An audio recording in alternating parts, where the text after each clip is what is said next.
1 പത്രോസ് 2-ാം അധ്യായത്തിൻ്റെ കണ്ടിന്യൂഷൻ 13-ാം വാക്യത്തിലേക്ക് വരുമ്പോൾ, സകല മാനുഷിക നിയമത്തിനും കർത്താവിൻ നിമിത്തം കീഴടങ്ങുവിൻ. സകല മാനുഷിക നിയമത്തിനും കർത്താവിൻ നിമിത്തം കീഴടങ്ങുവിൻ. ശ്രേഷ്ഠാധികാരം വെച്ച് രാജാവിനും ദുഷ്പ്രവൃത്തിക്കാരുടെ ദണ്ഡനത്തിനും സൽപ്രവൃത്തിക്കാരുടെ മാനത്തിനുമായി അവനാൽ അയക്കപ്പെട്ടവൻ എന്ന് വെച്ച് നാടുവാഴികൾക്കും കീഴടങ്ങുവിൻ. അപ്പോൾ നമ്മുടെ കേരളത്തിൽ, നമ്മുടെ ഇന്ത്യയിൽ ഇന്ത്യൻ നിയമങ്ങൾ നമ്മൾ അനുസരിച്ച് ജീവിക്കണം. ഇന്ത്യൻ ഭരണഘടന നമ്മൾ അനുസരിക്കണം. പണ്ട് ഈ കോവിഡ് വന്ന സമയത്ത് മാസ്ക് വെക്കണമെന്ന് പറഞ്ഞു. മാസ്ക് വെക്കണം. ഒരു TPM കാരൻ സഹോദരൻ ഒരു കുടയും വെച്ചിങ്ങനെ പോവുക. കുടയും ചൂടിക്കൊണ്ട് പോയി, ചെറിയ ചാറ്റം വീഴും. മാസ്ക് കുടയിൽ തൂക്കിയിട്ടിരിക്കുക. പോലീസുകാരൻ കയറി പിടിച്ചു. പേപ്പറിലൊക്കെ വന്നാ, സഹോദരൻ നിങ്ങളെന്താ മാസ്ക് വെക്കാത്തത്? അപ്പോൾ ഞാൻ മാസ്ക് വെക്കത്തില്ല. ദൈവം ഞങ്ങളെ രക്ഷിക്കും, ദൈവം ഞങ്ങളെ സുഖമാക്കും. ഓക്കെ, ഒരു കാര്യം ചെയ്യും, ഒരു പിഴ അടിച്ചിട്ട് പോയിക്കോളാൻ പറഞ്ഞു. ദൈവം ഓക്കെ ആക്കണമെങ്കിൽ കുഴപ്പമില്ല. പിഴ അടിച്ചിട്ട് മര്യാദയ്ക്ക് മാസ്കും വെച്ച് കുഴപ്പമില്ല, അല്ലെങ്കിൽ പിന്നെയും പിടിക്കുമെന്ന് പറഞ്ഞു. അതിന് അടിയും കൊണ്ട് ഗുളിയും കുടിച്ച് പിഴയും അടച്ച് മാസ്കും വെച്ചെന്നൊരു കഥ കേട്ടിട്ടുണ്ട്. എന്തിനാണ് ഈ വിവരക്കേടിനൊക്കെ പോകുന്നത്? പാമ്പിനെ പോലെ ബുദ്ധിയുള്ളവരും പ്രാവിനെ പോലെ നിഷ്കളങ്കരുമായിരിക്കണം. പൗലോസ് പഠിപ്പിക്കുന്നു, പത്രോസ് പഠിപ്പിക്കുന്നു, വചനം പറയുന്നു, സകല മാനുഷിക നിയമത്തിനും കർത്താവിൻ നിമിത്തം കീഴടങ്ങുവിൻ. ശ്രേഷ്ഠാധികാരം എന്ന് വെച്ച് രാജാവിനും ദുഷ്പ്രവൃത്തിക്കാരുടെ ദണ്ഡനത്തിനും സൽപ്രവൃത്തിക്കാരുടെ മാനത്തിനുമായി അവനാൽ അയക്കപ്പെട്ടവനെന്ന് വെച്ച് നാടുവാഴികൾക്കും കീഴ്പ്പെടുവീൻ. സ്വത്രം. അടുത്ത 15-ാം വാക്യത്തിലേക്ക് വരുന്നു. നിങ്ങൾ നന്മ ചെയ്തുകൊണ്ട് മനുഷ്യരുടെ പോഷത്വം മിണ്ടാതാക്കണമെന്നുള്ളത് ദൈവിഷ്ടമാണ്. നമ്മൾ നന്മ ചെയ്താൽ ആ നന്മ ആരും കാണത്തില്ല. എന്തെങ്കിലും ഒരു ചെറിയ തിന്മ നമ്മൾ ചെയ്താൽ, ഈ കോഴി മുട്ടയിടുമ്പോൾ എന്താ ചെയ്യുന്നത്? ചെറിയൊരു മുട്ടയിട്ടിട്ട് കിടന്ന് ബഹളം വയ്ക്കുക. മുട്ടയിട്ടേ ഹോ ഹോ ഹോ കോഴി പോയി. ചെന്ന് നോക്കുമ്പോൾ 5 രൂപ 50 പൈസയുടെ 6 രൂപ 50 പൈസയുടെ ഒരു മുട്ടയായിരിക്കാം. ഭയങ്കര ബഹളമാണ്. ചില കോഴികൾ ആ റൂം മുഴുവൻ, ബെഡ്റൂമിലാണ് മുട്ടയിടുന്നതെങ്കിൽ അവിടെ മുഴുവൻ കാഷ്ടിച്ച് നശിപ്പിച്ച് കളയും. അതുപോലെ ആകരുതെന്നുള്ളൊരു പ്രയോഗമാണ് ഇവിടെ കാണുന്നത്. നിങ്ങൾ നന്മ ചെയ്തുകൊണ്ട് ബുദ്ധിയില്ലാത്ത മനുഷ്യരുടെ പോഷത്വം മിണ്ടാതാക്കണം. നമ്മൾ നന്മ ചെയ്തുകൊണ്ട് മിണ്ടാതിരിക്കുക, പറയേണ്ടത്. എനിക്ക് നിങ്ങൾക്കൊക്കെ പറ്റുന്ന അബദ്ധങ്ങളാണ്. ബുദ്ധിയില്ലാത്ത മനുഷ്യരുടെ പോഷത്വം മിണ്ടാതാക്കണമെങ്കിൽ നമ്മൾ നന്മ ചെയ്തിട്ട് എന്ത് ചെയ്യണം? മിണ്ടാതിരിക്കുക, പറഞ്ഞു നടക്കണ്ട. നമ്മൾ ചെയ്തെന്ന് പറയണ്ട. നമ്മുടെ നീതി ആരും കാണത്തില്ല. കാണുന്നൊരു സ്വർഗം ഭൂമിയിലുണ്ട്, സ്വർഗത്തിലുണ്ട്. ദൈവം അത് കാണുന്നു. നിങ്ങൾ നന്മ ചെയ്തുകൊണ്ട് ബുദ്ധിയില്ലാത്ത മനുഷ്യരുടെ പോഷത്വം മിണ്ടാതാക്കണമെന്ന് ദൈവം ഇഷ്ടമാകുന്നു. ബുദ്ധിയില്ലാത്ത മനുഷ്യരുടെ പോഷത്വം മിണ്ടാതാക്കണം. നന്മ ചെയ്തുകൊണ്ടിരിക്കുക. അതിനെക്കുറിച്ച് എടുത്ത് പറയരുത്. ഞാൻ അത് ചെയ്തു, ഇത് ചെയ്തു. അതാ കർത്താവ് പറഞ്ഞത്. നിന്റെ ഇടം കൈ ചെയ്യുന്നത് വലം കൈ അറിയരുത്. വലം കൈ ചെയ്യണമെങ്കിൽ അങ്ങോട്ടും ഇങ്ങോട്ടും അറിയരുതാ. അതിനെക്കുറിച്ച് പറഞ്ഞ് പരത്തണ്ട. ഒരു 10 സൈക്കിള് സുവിശേഷ വേലക്കാർക്ക് കൊടുത്തിട്ട് സകല മീഡിയയും വിളിച്ചു വരുത്തും. എല്ലാവരും വന്ന് ഫോട്ടോ എടുത്തു, എല്ലാവരും വന്ന് വീഡിയോ എടുത്തോ. സകല മാസികയിലും പറ്റുമെങ്കിൽ മനോരമ, മംഗളത്തിൽ എല്ലാവരും നിങ്ങൾ തന്നെ കാശ് കൊടുത്താൽ കിട്ടോ. ഞങ്ങൾ ഇതൊക്കെ ചെയ്തിരിക്കുക. പാടില്ല. ഇതൊക്കെ തെറ്റാണ്. സ്വത്രം. ഇനിയെങ്കിലും ഞാനും നിങ്ങളും, ഇൻക്ലൂഡിങ് എനിക്കും ഈ തെറ്റുകൾ പറ്റാറുണ്ട്. നമുക്ക് എല്ലാവർക്കും പറ്റാറുണ്ട്. ഇത് നമ്മൾ മനസ്സിലാക്കും. നമ്മൾ നന്മ ചെയ്തിട്ട് ഞാൻ അത് ചെയ്തു, ഇത് ചെയ്തു എന്നൊക്കെ പറയുമ്പോൾ പോഷന്മാർക്ക് അത് മനസ്സിലാക്കാൻ കഴിയും. സ്വത്രം. ഞാൻ ഇവിടെ പൗലോസ് പത്രോസ് നിങ്ങൾ നന്മ ചെയ്തുകൊണ്ട് ബുദ്ധിയില്ലാത്ത മനുഷ്യരുടെ പോഷത്വം ഉണ്ടാതാക്കണമെന്നുള്ളത് ദൈവം ഇഷ്ടമാകുന്നു. സ്വതന്ത്രരായും സ്വാതന്ത്ര്യം ദുഷ്ടതയ്ക്ക് മറയാക്കാതെ ദൈവത്തിൻ്റെ ദാസന്മാരുമായിരിപ്പീൻ. ദാസന്മാരായി നടപ്പീൻ. സ്വാതന്ത്ര്യം, നമുക്ക് സ്വാതന്ത്ര്യം കിട്ടിയത്, ആ സ്വാതന്ത്ര്യം ദുഷ്ടതയ്ക്ക് മറയാക്കരുത്. ഭരിക്കാനുള്ള സ്വാതന്ത്ര്യം BJPക്ക് കിട്ടി, അത് ദുഷ്ടതയ്ക്ക് മറയാക്കരുത്. ഭരിക്കാനുള്ള സ്വാതന്ത്ര്യം CPMന് കിട്ടി, അത് ദുഷ്ടതയ്ക്ക് മറയാക്കരുത്. ചീട്ട് കീറി കൈ തരും തമ്പുരാൻ. അതുപോലെ കോൺഗ്രസ്സുകാർ ഭരിക്കാൻ കയറുമ്പോൾ എനിക്കും അവരോട് പറയാനുള്ളത്, നിങ്ങൾക്ക് കിട്ടിയിരിക്കുന്ന സ്വാതന്ത്ര്യം, കേരളത്തെ ഭരിക്കാൻ കിട്ടിയിരിക്കുന്ന സ്വാതന്ത്ര്യം, ഈ ഫ്രീഡം ദുഷ്ടതയ്ക്ക് മറയാക്കരുത്. നിങ്ങളെ ദൈവം സന്ദർശിക്കും. ഹല്ലേലൂയ. അടുത്ത് എല്ലാവരെയും ബഹുമാനിപ്പി. ഈ എല്ലാവരെയും ബഹുമാനിക്കുക എന്ന് പറഞ്ഞാൽ ബഹുമാനം ഒരിക്കലും കൊടുക്കാത്തവനെയും ബഹുമാനിക്കാനാ പറയണത്. അങ്ങനെ പറയണം. സഹോദരവർഗത്തെ സ്നേഹിപ്പിൻ. അടുത്ത് ദൈവത്തെ ഭയപ്പെടണം. രാജാവിനെ ഭയപ്പെടരുത്, രാജാവിനെ ബഹുമാനിക്കണം. ഇന്ന് രാഷ്ട്രീയ നേതാക്കന്മാരെ ഭയപ്പെടുക, പാസ്റ്റർമാരെ ഭയപ്പെടുക വിശ്വാസികൾ. അച്ചായന്മാരെന്ന് പറഞ്ഞൊരു പാസ്റ്റർ വകുപ്പുണ്ട്. അവരെ ഭയമാണ് വിശ്വാസികൾക്ക്. ദൈവത്തെ ഭയമില്ല. ദൈവത്തെ ഭയപ്പെടുന്നതിൻ്റെ 4/1 വിശ്വാസികൾ അല്ല, ഈ പാസ്റ്റർമാരെ ഭയപ്പെടുന്നതിൻ്റെ 4/1 ദൈവത്തെ അവർ ഭയപ്പെടത്തില്ല. അതും നല്ലതല്ല. സഹോദരവർഗത്തെ സ്നേഹിപ്പിൻ, ദൈവത്തെ ഭയപ്പെടുവിൻ, രാജാവിനെ ബഹുമാനിപ്പിൻ, വേലക്കാരെ പൂർണ്ണ ഭയത്തോടെ യജമാനന്മാർക്കും നല്ലവർക്കും ശാന്തന്മാർക്കും മാത്രമല്ല മൂർഖന്മാർക്കും കൂടി കീഴടങ്ങിയിരിപ്പിൻ. മൂർഖന്മാരെന്ന് പറഞ്ഞാൽ ആരാ? രാഷ്ട്രീയ ഗോളത്തിൽ ഇഷ്ടംപോലെ മൂർഖന്മാർ കിടപ്പുണ്ട്. ഒന്ന് കടിച്ചാൽ വിഷമായത്. അവർ കീഴടങ്ങിയിരിക്കണം.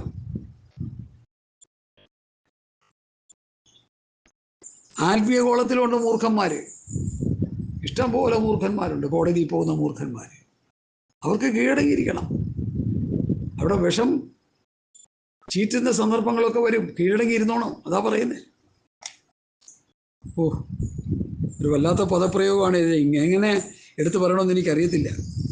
എല്ലാവരെയും ബഹുമാനിപ്പിൻ, സഹോദരവർഗത്തെ സ്നേഹിപ്പിൻ, ദൈവത്തെ ഭയപ്പെടുവിൻ, രാജാവിനെ ബഹുമാനിപ്പിൻ, വേലക്കാരെ പൂർണ്ണ ഭയത്തോടെ യജമാനന്മാർക്കും നല്ലവർക്കും ശാന്തന്മാർക്കും മാത്രമല്ല മൂർഖന്മാർക്ക് വരെയും കീഴടങ്ങിയിരിപ്പിൻ. ഒരുത്തൻ ദൈവത്തെക്കുറിച്ച് മനോബോധ നിമിത്തം അന്യായമായി കഷ്ടവും ദുഃഖവും സഹിച്ചാൽ അത് പ്രസാദമാകുന്നു. ഇപ്പം കർത്താവിൽ വിശ്വസിച്ച് കർത്താവിൻ്റെ പ്രമാണം അനുസരിക്കുന്ന നല്ല ബോധം നിമിത്തം അന്യായമായി നമ്മൾ കഷ്ടം അനുഭവിക്കുന്നെങ്കിൽ അതെന്താണ്? ദൈവത്തിന് പ്രസാദമാണ്. എനിക്കറിയാം, പല സഭകളിലും നേതൃത്വ നിരകളിൽ കീഴെയുള്ളവരെ പീഡിപ്പിക്കുക. സ്ഥലം മാറ്റത്തിന് കാശ് കൊടുത്തില്ലെങ്കിൽ പീഡിപ്പിക്കും.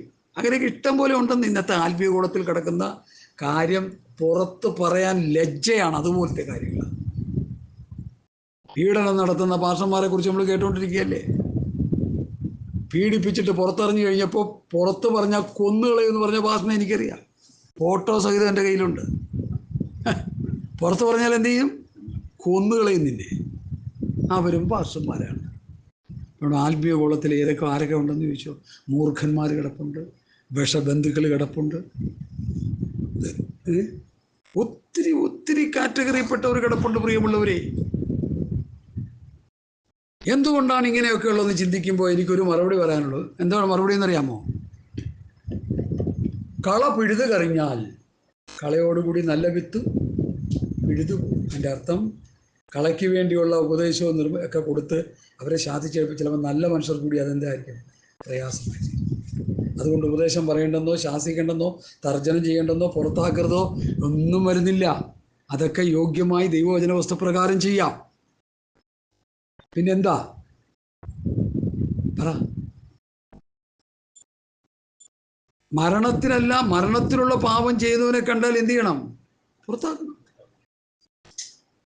ഒരുവൻ വ്യഭിചാരം ചെയ്തു, സഭയിൽ നിന്ന് പുറത്താക്കണം. ഒരുവൻ മോഷ്ടിച്ചു, ആഹാരം കല്ലെറിഞ്ഞു, നമ്മൾ കൊല്ലാനൊന്നും പോണ്ട, പുറത്താക്കണം. ആ മോഷണമൊക്കെ നിർത്തി നല്ല ദൈവത്തിലായി കഴിയുമ്പോൾ അകത്ത് കയറ്റാൻ കുഴപ്പമില്ല. ഒരുത്തൻ രാഷ്ട്രീയത്തിലേക്ക് ഇറങ്ങിപ്പോയി, പുറത്താക്കണവനെ. രാഷ്ട്രീയ ആത്മീയ കൂടെ ഒരിക്കലും കൊണ്ടുപോകാൻ പറ്റത്തില്ല. ഒരുത്തൻ ലോട്ടറി കച്ചവടവുമായിട്ട് വിശ്വാസ ജീവിതം നയിക്കാനായിട്ട് നമ്മുടെ സഭയിൽ കയറി വന്നേക്കാം, പുറത്താക്കണവനെ. ലോട്ടറി കച്ചവടവും വിശ്വാസങ്ങളും നടക്കത്തില്ല, പോയി ചുമടെടുക്കാൻ പറയണം അവനോട്. ലോട്ടറി കച്ചവടം നടത്തുന്ന എത്ര പാസ്റ്റർമാരുണ്ട്? ലോട്ടറി അടിച്ച കാശ് കിട്ടി, ആ കാശ് കൊണ്ടുവന്ന് പാസ്റ്റർ കൊടുക്കുമ്പോൾ പ്രാർത്ഥിച്ച് അവനെ അനുഗ്രഹിച്ച് ഇനിയും ലോട്ടറി എടുക്കാനായിട്ട് പ്രേരിപ്പിക്കുന്ന എത്രയോ പാസ്റ്റർമാരുണ്ട്. ഒക്കെ പാപമാണ്. ആ പാസ്റ്റർ ഉൾപ്പെടെ പുറത്താക്കി കളയണം അവരെ, പ്രസ്ഥാനം. പാപം ചെയ്യുന്ന പാസ്റ്റർമാരെ പുറത്താക്കണം പ്രസ്ഥാനത്തിൽ നിന്ന്.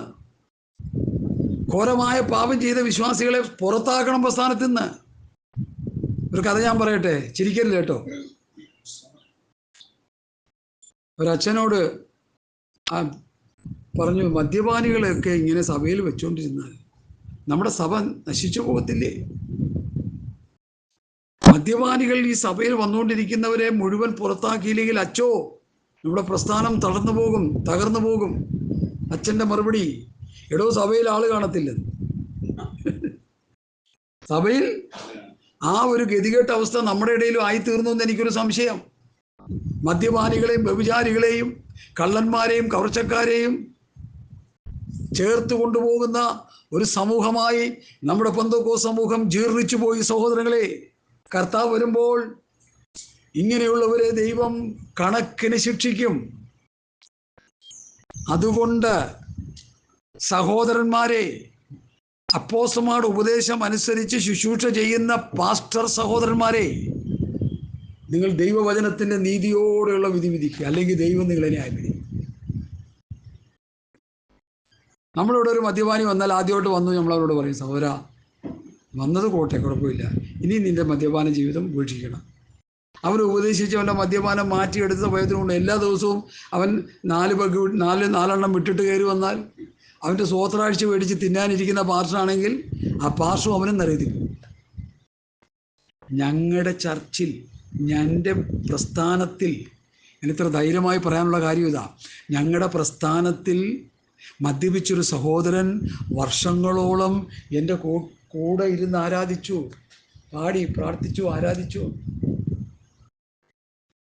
പാസ്റ്റർമാരൊന്നും പറഞ്ഞില്ല.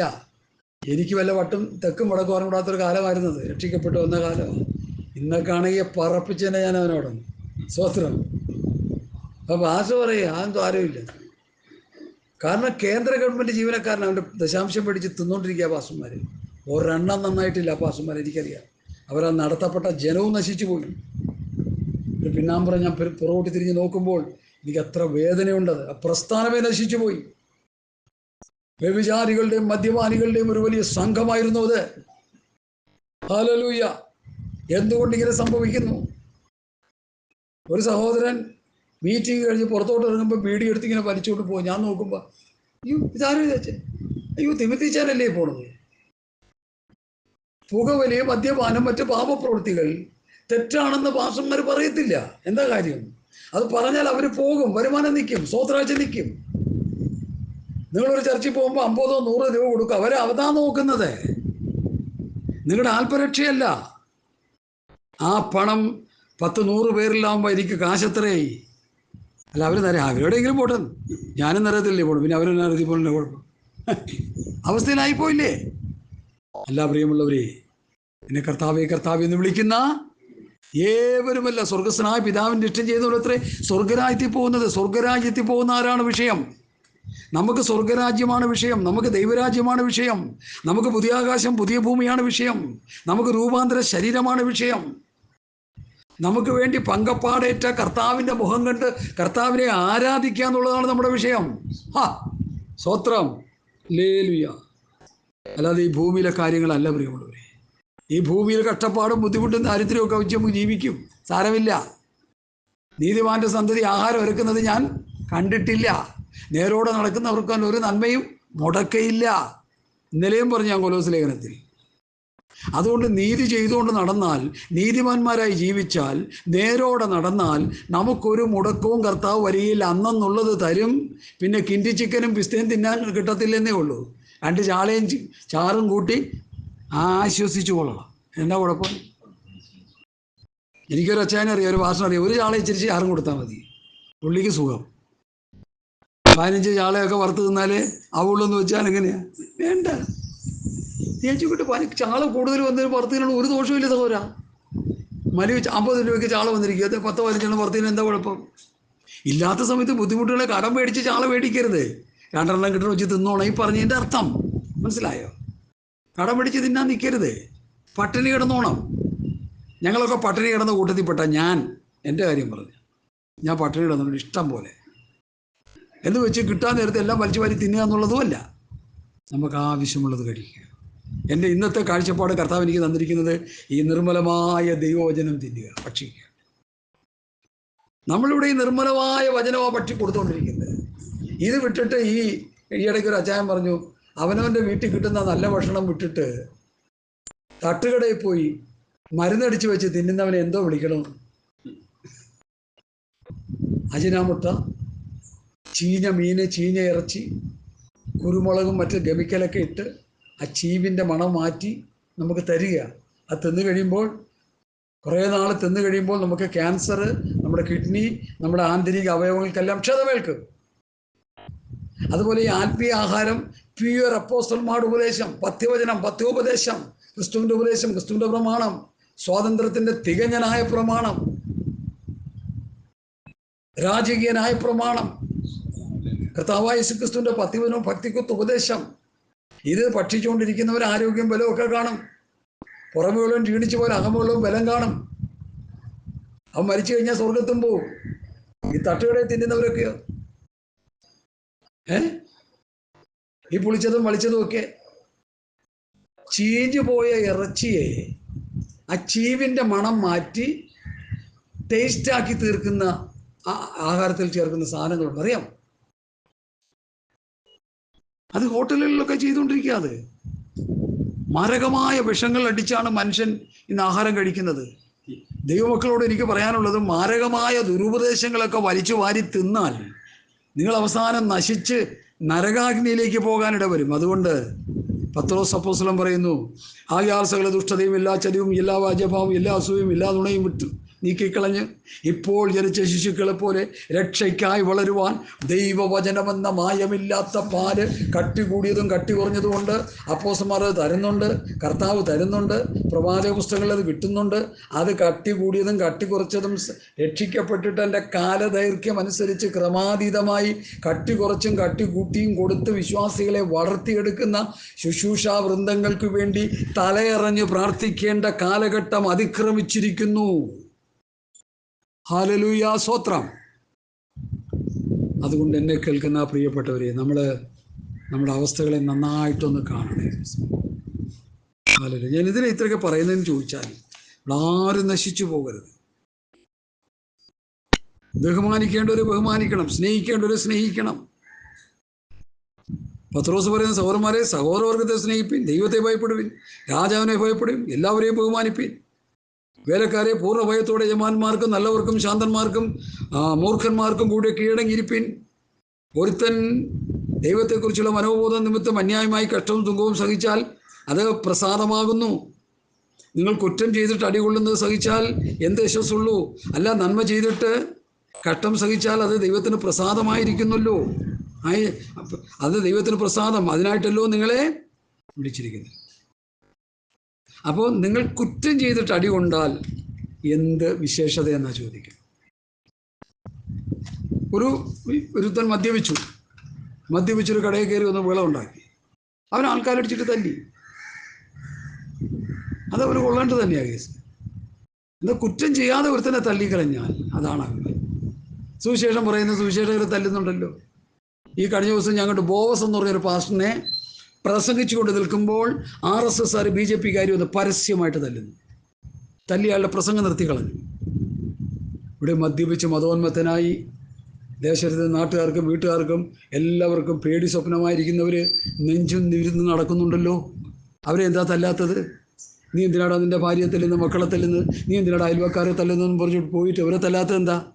RSSകാർ തല്ലിക്കഴിഞ്ഞാൽ വിവരം അറിയും. അവർ തിരിച്ചു തല്ലും, ഭയങ്കരമായ നിലയിൽ തിരിച്ചു തല്ലും അവർ. അപ്പോൾ പണ്ടാരണം പറഞ്ഞ പോലെ പാവം പിടിച്ചവൻ്റെ മേലിൽ എന്ത് ചെയ്യാം? ചാഞ്ഞു കിടക്കുന്നവന് മേലെ ചാടി കയറാൻ എളുപ്പമുണ്ട്. നാട്ടുപുറത്തൊരു തെങ്ങുണ്ടായിരുന്നു. ആ തെങ്ങ് നിലത്ത് നിന്ന് ഒരു മനുഷ്യൻ്റെ പൊക്കത്തോളമേ ഉള്ളൂ. അങ്ങനെ ദൂർക്ക് തുണിയെ ചാഞ്ഞിങ്ങനെ നിൽക്കുക. ആ തെങ്ങിൽ കയറാൻ എല്ലാവർക്കും ഭയങ്കര ഇഷ്ടമാണ്. എന്താ കാര്യം? ചാഞ്ഞു കിടക്കുക എന്ന് പറഞ്ഞതുപോലെ പാവം പിടിച്ചവരെ പ്രമാണത്തിൽ നിൽക്കുന്നവരുടെ മേല് കുതിര കയറാൻ പലർക്കും താല്പര്യമാണ്. കയറിക്കൊള്ളുക. ദൈവം നിങ്ങളെ ന്യായം വിധിക്കുന്നൊരു ദിവസമുണ്ട്. അങ്ങനെയുള്ള ആരെങ്കിലും ഇത് കേൾക്കുന്നെങ്കിൽ മടങ്ങി വരണം, കർത്താവിനെ ഭയപ്പെടണം. Hallelujah, hallelujah. നിങ്ങൾ കുറ്റം ചെയ്തിട്ട് അടികൊള്ളുന്നത് സഹിച്ചാൽ നിങ്ങൾക്ക് യശസ്സുള്ളൂ. അല്ല, നന്മ ചെയ്തിട്ട് കഷ്ടം സഹിച്ചാൽ അത് ദൈവത്തിന് പ്രസാദമാകുന്നു. അതിനായിട്ടല്ലോ നിങ്ങളെ വിളിച്ചിരിക്കുന്നത്. 21-ാം വാക്യം ഒന്ന് വായിച്ചേ. ക്രിസ്തു നിങ്ങൾക്ക് വേണ്ടി കഷ്ടം അനുഭവിച്ചു. നിങ്ങൾ അവൻ്റെ കാൽച്ചുവട് പിന്തുടരാൻ ഒരു മാതൃക വെച്ചേച്ചു പോയിരിക്കുന്നു. ക്രിസ്തു നിങ്ങൾക്ക് വേണ്ടി കഷ്ടം അനുഭവിച്ചു. ക്രിസ്തു നിങ്ങൾക്ക് വേണ്ടി കഷ്ടം അനുഭവിച്ചു. എന്നിട്ട് അടുത്ത വാക്യം, കഷ്ടമനുഭവിക്കുന്ന ഒരു മാതൃക നമുക്ക് വേണ്ടി വെച്ചേച്ചു പോയിരിക്കുന്നു. അതാണ് അവൻ്റെ കാൽച്ചൂട്, കഷ്ടമനുഭവിക്കുന്ന കാൽച്ചൂട്. ആ മാതൃക ആർക്കും വേണ്ട, കഷ്ടത ആർക്കും വേണ്ട, ബുദ്ധിമുട്ടാർക്കും വേണ്ട, ഞെരുക്കമാർക്കും വേണ്ട. ഇങ്ങനെ നാം അനേക കഷ്ടങ്ങളിലൂടെ ദൈവരാജ്യത്തിൽ കിടക്കേണ്ടതാകുന്നു. ഇടുക്കുവാതിലൂടെ അകത്ത് കിടപ്പാൻ പോരാടുവീൻ. കഷ്ടതയെക്കുറിച്ച് പറയുമ്പോൾ മുഴുവൻ ഈ വചനങ്ങൾ ഞാൻ പറയണം. അത് പല ആവർത്തി കേൾക്കുന്നെങ്കിൽ ഒരു കുഴപ്പമില്ല, അത് ബൈ ഹാർട്ടാവും നിങ്ങൾക്ക് കേട്ട് പേടിക്കണ്ട. പല പ്രാവശ്യം പല കാര്യം പറയുമ്പോൾ അത് ഹൃദയത്തിൽ പതിയും. പല പ്രാവശ്യം ദുരുപദേശം പറയുമ്പോൾ അത് ഹൃദയത്തിൽ പതിഞ്ഞ് നീ ദുരുപദേശം കേട്ട് നരകത്തിൽ പോകും. ഈ പല പ്രാവശ്യം നല്ല വചനം കേട്ട് അത് ഹൃദയത്തിൽ പതിയുമ്പോൾ അതനുസരിച്ച് ജീവിച്ച് സ്വർഗത്ത് പോകും. അതാ എൻ്റെ കാര്യം. ഹല്ലേലൂയ. എന്നെ കേൾക്കുന്ന പ്രിയപ്പെട്ടവരെ, ക്രിസ്തു നിങ്ങൾക്ക് വേണ്ടി കഷ്ടമനുഭവിച്ചു. നിങ്ങൾ അവൻ്റെ കാൽച്ചൂട് പിന്തുടർന്ന ഒരു മാതൃക വെച്ചു, ഒരു മാതൃക തന്നു. എന്താണ് ആ മാതൃക? കഷ്ടത. ഈ കർത്താവും അപ്പോസ്തലന്മാരും കഷ്ടമനുഭവിച്ചാണ് ഈ ഭൂമിയിൽ ജീവിച്ചത്. എനിക്ക് നല്ല ബോധ്യമുണ്ട്. ഞാൻ വചനത്തിലൂടെ അത് നന്നായിട്ട് പഠിച്ച ആളാണ്. കർത്താവ് കഷ്ടം അനുഭവിച്ചു, കർത്താവിൻ്റെ അപ്പോസ്തലന്മാർ കഷ്ടം അനുഭവിച്ചു, കർത്താവിൻ്റെ കൂടെ നടന്ന അപ്പോസ്തലന്മാർ കഷ്ടം അനുഭവിച്ചു. അതിനാണ് ആദിമ അപ്പോസ്തലന്മാരെന്ന് പറയുന്നത്. അപ്പോസ്തലന്മാർ ഒത്തിരി പേരുണ്ട്. പത്രോസ്, യോഹന്നാൻ, യാക്കോബ്, യൂദ ആദ്യമായ കൂടെ നടന്ന അപ്പോസ്തലന്മാർ ആദിമ അപ്പോസ്തലന്മാർ. അതിൻ്റെ കൂട്ടത്തിൽ പൗലോസ് കൂടി ആഡ് ചെയ്യപ്പെടുന്നുണ്ട്. കൂടെ നടന്നില്ലെങ്കിലും കർത്താവിൽ നിന്ന് വെളിപ്പാടിനാൽ പ്രാപിച്ച പൗലോസ്, കർത്താവിൻ്റെ നാമനിമിത്തം ഏറ്റവും കൂടുതൽ പീഡകൾ ഏറ്റുവാങ്ങിയ പൗലോസ്, അവർ കഷ്ടത അനുഭവിച്ചു. ഈ നാഴികവരെ 1 കൊരിന്ത്യർ ലേഖനം 4-ാം അധ്യായത്തിൻ്റെ 11, 12, 13 എപ്പോഴും പറയുന്ന കാര്യമാണ്. ഈ നാഴികവരെ നിങ്ങൾ വിശന്നും ദാഹിച്ചും കുത്തുകൊണ്ടും കുടിപ്പാനില്ലാതെ സ്ഥിരവാസം കൂടാതെ ഇരിക്കുന്നു. ഞങ്ങൾ ലോകത്തിൻ്റെ ചവറ് പോലെയും ലോകത്തിൻ്റെ അഴുക്കായും തീർന്നിരിക്കുന്നു. അപ്പൊ ആ നിലയിൽ ജീവിച്ച് കർത്താവിന് വേണ്ടി എരിഞ്ഞടങ്ങുന്ന ഭക്തന്മാർക്ക് അങ്ങോട്ട് പോകാൻ പറ്റത്തുള്ളൂ. നമ്മൾ കർത്താവിൽ പ്രതി കഷ്ടമനുഭവിക്കാൻ നമുക്കിപ്പോൾ എന്തില്ല? മനസ്സില്ല. എനിക്കും നിങ്ങൾക്ക് മനസ്സില്ല. ഞാനൊരു വിശ്വാസി എന്തിനു കഷ്ടപ്പെടണം? ഞാനൊരു ദൈവദാസൻ എന്തിനു കഷ്ടപ്പെടണം? ഇതാണ് എല്ലാവരുടെയും ചിന്ത. അയ്യോ, ഞാനൊരു സെൻട്രൽ പാസ്റ്ററാ, പിന്നെ എനിക്ക് എന്തിനാ കഷ്ടപ്പാട്? എനിക്ക് എല്ലാവരും കൊണ്ട് തന്നെ തീറ്റിപ്പോറ്റണം. ആര് പറയുന്നത് തീറ്റിപ്പോറ്റണമെന്ന്? കഷ്ടത നിനക്കും ഉണ്ട്, എല്ലാവർക്കും ഉണ്ട്. സെൻട്രൽ പാസ്റ്ററിനും ലോക്കറിലും ഉണ്ട്, പ്രസിഡന്റിനും ഉണ്ട്, സെക്രട്ടറിക്കും ഉണ്ട്. ഇന്ന് കഷ്ടത മാറ്റാനുള്ള കുറുക്കു വഴി പ്രസംഗിക്കുന്നവരാണ് പാസ്റ്റർമാർ.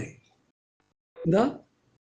കഷ്ടത മാറ്റാനുള്ള കുറുക്കു വഴികൾ പ്രസംഗിച്ച് വിശ്വാസികളെ പ്രബോധിപ്പിച്ച് അവരുടെ കഷ്ടത മാറ്റി അവരുടെ ഭൗതികം വർദ്ധിപ്പിച്ച് അവർക്ക് ലക്ഷങ്ങൾ കോടികൾ സമ്പാദിച്ച് അവരുടെ ഭൗതികം പറ്റി സന്തോഷത്തോടെ ജീവിക്കുന്ന ശുശ്രൂഷ വൃന്ദങ്ങളുടെ ഒരു നിരയായി കേരളത്തിലെ നല്ലൊരു ശതമാനവും ശുശ്രൂഷ വൃന്ദങ്ങൾ മാറിക്കഴിഞ്ഞു. ഇത് നാശത്തിൻ്റെ വക്കിലാണ് അവർ നിൽക്കുന്നത്. ദ്രവ്യാഗ്രഹത്തിൻ്റെ വ്യക്തിത്വങ്ങളാണവർ. ദ്രവ്യാഗ്രഹം സകലവിധ ദോഷത്തിനും മൂലമല്ലോ. ഇത് ചിലർ കാക്ഷിച്ചിട്ട് വിശ്വാസം വിട്ടുടന്ന് ബഹുദുഃഖങ്ങൾക്ക് അധീനരായി തീർന്നിരിക്കുന്നു. തിമോഥെയോസിനോട് പൗലോസ് പറയുന്നത്, നീ അത് വിട്ടോടാനാ പറയണത്. ഗേഹസി നയമാന്റെ പിറകെ ഓടിയിട്ട് എന്തൊക്കെ മേടിച്ചിട്ടുണ്ടോന്നു? ഞാൻ ഇന്നലെ പ്രസംഗിച്ച പ്രസംഗത്തിൽ അതുണ്ടായിരുന്നു. ദൈവമക്കൾ ക്ഷമിച്ചോണേ, ഞാൻ ഇന്നും അത് പ്രസംഗിക്കുന്നുണ്ട്. മനഃപൂർവ്വമായി ദൈവമക്കൾ ക്ഷമിക്കണം. കാരണം ഇത് എത്ര പ്രസംഗിച്ചാലും കേൾക്കത്തില്ല. പ്രവാചകൻ ഗേഹസിയോട് ചോദിക്കുന്നു, എന്നാറേ ഏലിശ ഗേഹസിയോട്, ഗേഹസിയെ നീ എവിടെയായിരുന്നു എന്ന് ചോദിച്ചു. അതിന് എങ്ങും പോയില്ല എന്നവൻ പറഞ്ഞു. അതിനവൻ, ആ പുരുഷൻ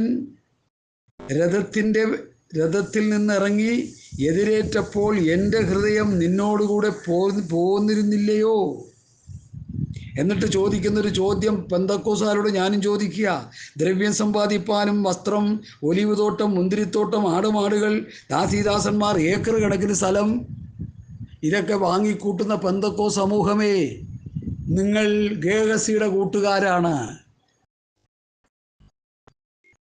ഗേഹസിക്ക് എന്ത് പറ്റി? ആകയാൽ നയമാന്റെ കുഷ്ഠം നിനക്കും നിന്റെ സന്തതിക്കും എന്നേക്കും പിടിച്ചിരിക്കും എന്ന് അവനോട് പറഞ്ഞു. അവൻ ഹിമൻ പോലെ വെളുത്ത് കുഷ്ഠരോഗിയായി അവനെ വിട്ട് പുറപ്പെട്ടു പോയി. ഏകസ്വരുടെ കൂടെ നടന്നപ്പോൾ നല്ല മാനിറമായിരുന്നു. പ്രമാണം വിട്ടപ്പോൾ ഒരു സായിപ്പിനെ പോലെ അവൻ പോയി. സായിപ്പന്മാരാണല്ലോ ദുരുപദേശം പറയുന്നത്. ഈ ദുരുപദേശം മുഴുവൻ യൂറോപ്പിൽ നിന്നാണ് ഇങ്ങോട്ട് കടന്നെന്നാണ് നല്ലൊരു കൂട്ടരും പറയുന്നത്. കേരളക്കരയിലുണ്ടായിരുന്ന ഭക്തന്മാർ നല്ല കറതീർന്ന ഭക്തന്മാരായിരുന്നു. സാധു കൊച്ചു ജ്യോതിഷി, കെ ഇബ്രാഹിം സാറ്, ടി ജൂമച്ചൻ, പി എം ഫിലിപ്പപ്പച്ചൻ, pastor C George, pastor captain ശംഭൂല് ആദ്യമായ ഒത്തിരി കർത്താവിൻ്റെ ദാസന്മാരുണ്ടായിരുന്നു. പഴയതിൽ എല്ലാം ഒന്നും ഇല്ല കേട്ടോ, കുറേയൊക്കെ ദ്രവ്യാഗികളായിരുന്നു, നശിച്ചുപോയി. എന്നാൽ പാപം പിടിച്ച കുറേ ദൈവദാസന്മാർ, ദർശനമുള്ളവർ, വചന വെളിപ്പാടുള്ളവർ, കർത്താവിനെ ആരാധിച്ചു കൊണ്ടിരുന്നവർ, കർത്താവിൻ്റെ വചനം വിശ്വസ്തയോടെ പ്രസംഗിച്ചുകൊണ്ടിരുന്ന ഒരു വലിയ ശതമാനം ഉണ്ടായിരുന്നു. അവരുടെ തലമുറകളും വന്നപ്പോൾ ആത്മീകം നാമമാത്രമായി. പ്രസ്ഥാനങ്ങൾ വളർന്നു, അംഗങ്ങൾ കൂടി, വേലക്കാർ കൂടി, കെട്ടിടങ്ങൾ സ്വന്തമായിട്ട് സ്വത്രം ലഭിച്ചു. പേരിൽ കൂട്ടി കരമുടച്ചുകൊണ്ടിരിക്കുക. പണ്ട് വാടക വീട്ടിലായിരുന്നു, ഇന്നിപ്പോൾ സ്വന്തം കെട്ടിടത്തിലായി. കൺവെൻഷൻ പന്തൽ വാടകയ്ക്ക് എടുക്കുന്നു, ഇപ്പോൾ സ്വന്തം കൺവെൻഷൻ പന്തലായി. കക്കൂസും കുളിമുറിയും എല്ലാം സ്വന്തമായി. ആഹാരം ഉണ്ടാക്കുന്ന അടുക്കള സ്വന്തമായി. ജനത്തിൻ്റെ ആത്മീയത നാമമാത്രമായി. ആത്മീയരായ മനുഷ്യർ മുഴുവൻ ഇന്ന് ആരായി മാറി? ജഡീകന്മാരായി മാറി. 1 കൊരിന്ത്യർ ലേഖനം 2-ാം അധ്യായം പഠിക്കുമ്പോൾ ആത്മീകൻ, ജഡീകൻ, പ്രാകൃതൻ 3 ഗ്രൂപ്പ് അവിടെ കാണുന്നു. ഈ 3 ഗ്രൂപ്പ് ഇന്നും ഉണ്ട്. ഇതിലേറ്റവും വലിയ ഗ്രൂപ്പ് ജഡീകന്മാരും പ്രാകൃതന്മാരെ പോലെ ജീവിക്കുന്ന വിശ്വാസികൾ. ഈ കഴിഞ്ഞ ദിവസം എന്നോടൊരു സഹോദരൻ പറഞ്ഞു, ഇവിടെ അടുത്ത ഒരു സ്ഥലത്ത്, എറണാകുളം ജില്ലയില്ല, ഒരു സഹോദരനുണ്ട്. അവൻ മീറ്റിങ്ങിൽ തുടങ്ങുന്നവനാ, മുഴുമദ്യപാനിയാണ്, മറ്റ് പാപപ്രവൃത്തികളുമുണ്ട്. ഞായറാഴ്ച സഭയിൽ വരുമ്പോൾ ആരാ? പുള്ളി അതിൻ്റെ ലീഡിങ്, പാട്ടും ബഹളവും ഒക്കെ. കൺവെൻഷൻ നടത്തിയ പുള്ളിയാ പാട്ടുകാരൻ. അപ്പം ഞാൻ ചോദിച്ചു, ഇത് എങ്ങനെ ചെയ്യുന്ന ചായത്? എങ്ങനെ ചെയ്തെന്ന് വെച്ചാൽ അവന് ചെയ്യുന്നു. 7 ദിവസം മദ്യപിച്ചിട്ട് ഞായറാഴ്ച മാത്രം മദ്യപിക്കാതെ അവൻ വന്ന് ലീഡർഷിപ്പ്, പാട്ടിൻ്റെ ലീഡർഷിപ്പിൽ ഏറ്റെടുത്ത് നടത്തുക, പാടി ബഹളം വയ്ക്കുക. അപ്പോൾ അവരും ആ പ്രസ്ഥാനം മുഴുവൻ ശാപഗ്രസ്തമാകും. പുരോഹിതൻ അല്ലെങ്കിൽ ആത്മീയ ശുശ്രൂഷ ചെയ്യുന്നവർ, പാട്ടൊരു ആത്മീയ ശുശ്രൂഷയാണ് ഞാൻ കരുതുന്നില്ല, അതിൻ്റെതായ വിശുദ്ധിയും നിർമ്മലതയും പാലിക്കണം. വിവാഹബന്ധം താറുമാറായി കിടക്കുക. ഹല്ലേലൂയ. സാമ്പത്തികം മറ്റുള്ളവരെ ചൂഷണം ചെയ്ത് ജീവിക്കുക. എനിക്ക് ഏറ്റവും ഇഷ്ടപ്പെട്ട ഒരു പാസ്റ്റർ ഉണ്ടായിരുന്നു അവിടെ. ആ പാസ്റ്റർ പേരൊന്നും ഞാൻ പറയുന്നില്ല, അദ്ദേഹം മരിച്ചുപോയി. ഞാൻ അദ്ദേഹത്തിൻ്റെ വിവരം തിരക്കി കഴിഞ്ഞപ്പോൾ പറഞ്ഞു, അദ്ദേഹത്തിൻ്റെ മകൻ ഇന്ന് ഇന്ത്യയിലുള്ള ഈ പാട്ട് ഗ്രൂപ്പിലെ ഏറ്റവും വലിയ പാട്ടുകാരൻ. പേരൊന്നും ഞാൻ പറയുന്നില്ല. അവൻ ഏതെങ്കിലും കാലത്ത് നന്നായി വരട്ടെ എന്ന് കരുതി പ്രാർത്ഥിക്കുക. അവരൊരു സ്ഥലത്ത് പാട്ട് പാടുമ്പോൾ അവൻ കരഞ്ഞ് പാട്ട് പാടുന്ന പോലെ അവൻ അഭിനയിക്കും. അപ്പം കരയുന്നതാണോ എന്ന് ചോദിച്ചപ്പോൾ അവർ കരയത്തില്ല, കരയുന്ന പോലെ അഭിനയിക്കും. അവനെ പാടാൻ വേണ്ടി വിളിക്കുമ്പോൾ അവൻ ചോദിക്കുന്നത് 1 ലക്ഷം രൂപയാണ്. ഒരു കൺവെൻഷന് പാടാനായിട്ട് ഒരു 5 പാട്ട്, ഒരു 5 ദിവസത്തേക്ക് 5 പാട്ട് വെച്ച് 4 ദിവസത്തേക്ക് 20 പാട്ട് പാടുന്നതിന് എത്ര രൂപ? 1 ലക്ഷം രൂപയോ? എടാ, എന്നെ വിളിക്കട്ടെ, ഞാൻ പോയി ഫ്രീ ആയിട്ട് പാടിക്കൊടുക്കാം. കേരളക്കരയിൽ എവിടെയും പോയി പ്രസംഗിക്കാൻ 2.5 ഗ്ലാസ് ചൂടുവെള്ളം തന്നാൽ മതിയെന്ന് പ്രസംഗിച്ച ആള് ഞാൻ ഒരുത്തനെ ഉള്ളൂ എന്ന് എല്ലാവരും ഇവിടെ പറഞ്ഞുകൊണ്ടിരിക്കുക. പെരുമ്പാവൂർ അച്ഛൻ വിളിച്ച് പറഞ്ഞു, അച്ഛൻ പാട്ട് അങ്ങനെ പറഞ്ഞിട്ടുണ്ടെന്ന് പറഞ്ഞു. ഞാൻ പറഞ്ഞു ശരിയാന്ന് പറഞ്ഞു. സത്യമാണ് സഹോദരാന്ന് പറഞ്ഞു. ആന്ധ്രേന്ദ്ര സഹോദരൻ വിളിച്ചു ചോദിച്ചു, പലരും വിളിച്ചു ചോദിച്ചു, ഇങ്ങനൊരു പ്രസ്താവന ഇറക്കി. അതേ പ്രസ്താവന ഇറക്കി, സത്യം. കേരളം കടന്നെന്ന് വരാൻ നമുക്ക് അധികം പൈസ ഒന്നും ഉണ്ടായതുമല്ല. കേരളത്തിലെവിടെയും വരാം, ട്രെയിനിന് പോകാമല്ലോ എവിടെയും. ഇപ്പോൾ പ്രസംഗിക്കാമല്ലോ. ദൈവവചനം പ്രസംഗിക്കാൻ ദൈവം എന്നെ പരമേൽപ്പിച്ചിരിക്കുന്നെങ്കിൽ എന്തിന് ഞാനതിന് കൂലി ചോദിക്കുന്നു? എന്തിന് ഞാനതിന് ഒരു റേറ്റ് ഇടുന്നു? ഞാൻ പ്രാകൃതൻ്റെ ലിസ്റ്റിലാണ്, ജഡീകൻ്റെ ലിസ്റ്റിലാണ്. ഒരിക്കലും പാടില്ല, ഒരിക്കലും പാടില്ല. ഹല്ലേലൂയ. ദ്രവ്യം സമ്പാദിപ്പാനും വസ്ത്രം, ഒലിവുതോട്ടം, മുന്തിരിത്തോട്ടം, ആടുമാടുകൾ, ദാസീദാസന്മാർ എന്നിവ സമ്പാദിപ്പാനും ഇതാകുന്നുവോ സമയം. പെന്തക്കോ സമൂഹത്തോടും ഞാനും ചോദിക്കുന്നു, റേറ്റ് പറഞ്ഞ് പ്രസംഗിക്കുന്നവരോട് ഞാനും ചോദിക്കുന്നു, ഇതാകുന്നുവോ സമയം? ഇസ്രയേൽ യുദ്ധം ഘോരമായി നടന്നുകൊണ്ടിരിക്കുമ്പോൾ ഇസ്രയേൽ പർവ്വത നിരകളിൽ അന്യജാതിക്കാർ വന്ന് ഇസ്രയേലിനോട് യുദ്ധം ചെയ്ത് ഇസ്രയേലിനെ തകർത്ത് തരിപ്പണമാക്കി അവരുടെ മൂന്നിൽ രണ്ടിനെയും നശിപ്പിക്കുന്ന സമയം അടുത്തുകൊണ്ടിരിക്കുമ്പോൾ, ദ്രവ്യാഗ്രഹികളെ, ഇപ്പോഴാകുന്നു നിങ്ങൾക്ക് സമയം റേറ്റ് പറഞ്ഞ് കാശ് മേടിക്കാൻ. മാനസാന്തരപ്പെട്ട് സുവിശേഷം പ്രസംഗിച്ച് ജനത്തെ ദൈവകൃപയിലേക്ക് നടത്തുക, അല്ലെങ്കിൽ നിങ്ങൾ നശിച്ചു. എന്തൊരു കഷ്ടം! ഈ കഴിഞ്ഞ ആഴ്ച എന്നോട് ഇടപെട്ട വാക്യമായത്. ദ്രവ്യം സമ്പാദിപ്പാനും ഒലിവ് തോട്ടം, മുന്തിരിത്തോട്ടം, ആടുമാടുകൾ, ദാസീദാസന്മാർ എന്നിവരെ മേടിപ്പാനും ഇതാകുന്നു സമയം.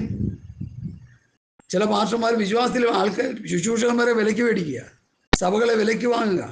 അങ്ങനെ ഒരു പ്രസ്ഥാനക്കാരനായിരുന്നു ഞാൻ. അവിടെ നിന്ന് ഇറങ്ങി ഓടിയ ഓട്ടം അവിടെ നിന്ന് ഓടിയ വീട്ടിൽ വന്നാൽ നിന്നത്. എന്തിനാണ് ദൈവമക്കളെ? നമുക്ക് സ്വർഗത്ത് പോകണ്ടേ സഹോദര? സ്വർഗത്ത് പോകണോ പോകണ്ടേ? പറ.